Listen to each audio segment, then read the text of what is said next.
Assalamualaikum warahmatullahi wabarakatuh.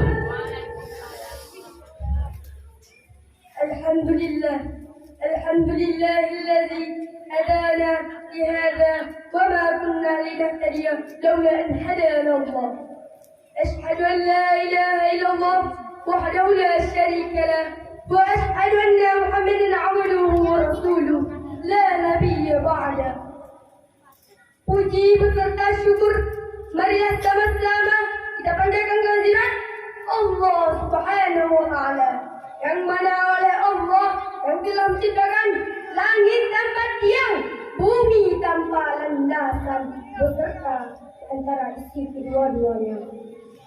Salawat bermahmurah salam, marilah sama-sama kita serahkan kepada salah seorang rasul di dunia yang bertindak Habibullah, berpangkat Rasulullah. Beliau adalah Nabi Muhammad sallallahu alaihi wasallam. Yang mana oleh beliau yang telah membawa kita dari alam jahiliyah ke alam Islamiyah, dari alam kemudahan ke alam yang penuh ilmu pengetahuan. Rahmat Allah kepada pimpinan Balai Pengajian Nurul Huda, Ustaz Nurul Huda, peserta santriwan dan santriwati yang hadir pada acara ini, dan perwakilan saya kepada Dewan Juri yang telah menilai kami sebanyak-banyaknya.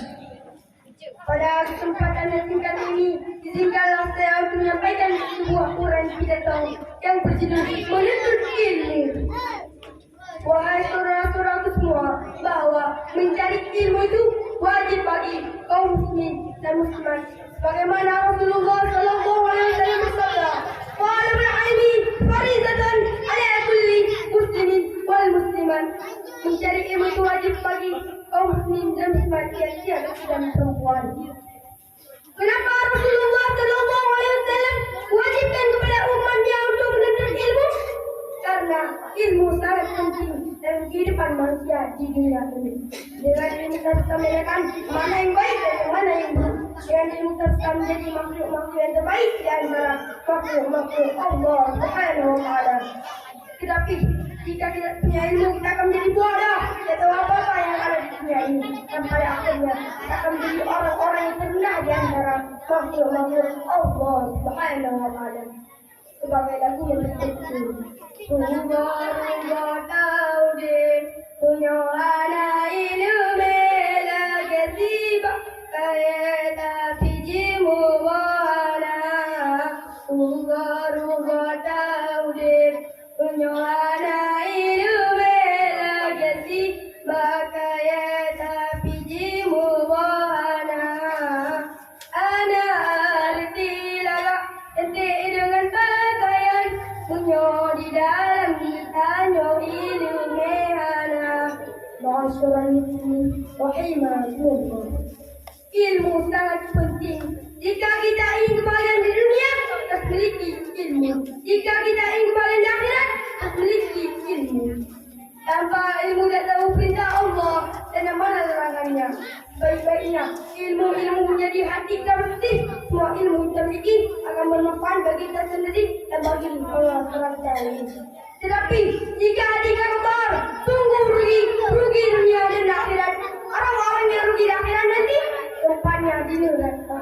Neraka itu panas sekali, berbulu kali panas di dunia ini, panas di neraka.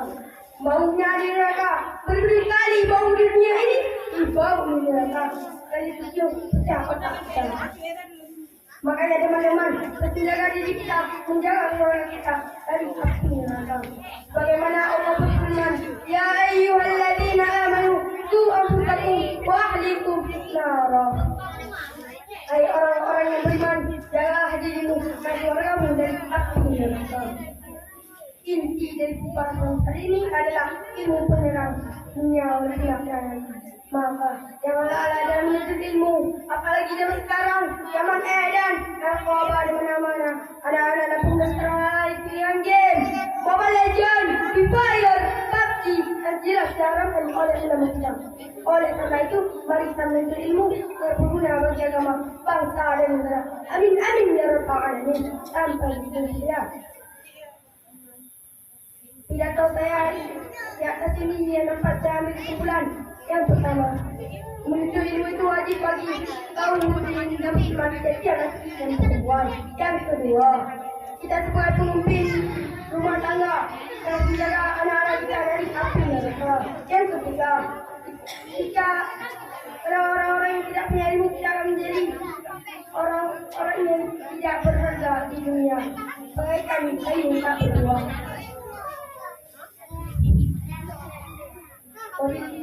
Demikianlah yang dapat saya sampaikan. Saya akhiri dengan sebuah pantun. Pucuk pisang bergelang-gelang, pucuk gadang berpesta. Menyajuri rasanya gelang, ketinggalan berasa. Wabillahi taufiq wal hidayah, wal ridha wal inayah. Wassalam.